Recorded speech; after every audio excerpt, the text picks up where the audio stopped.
Unataka kula au unataka kulala?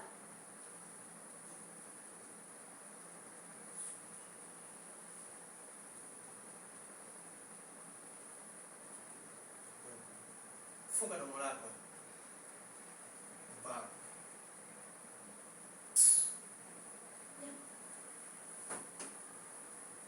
Si nimekuuliza tu. Unataka nifanye nini? Mimi nitafanya. My husband. Sasa sitaki usumbufu. Usijibu, ulifunua ile shuka kwa hasira, mwangalie afu jifunike kwa hasira.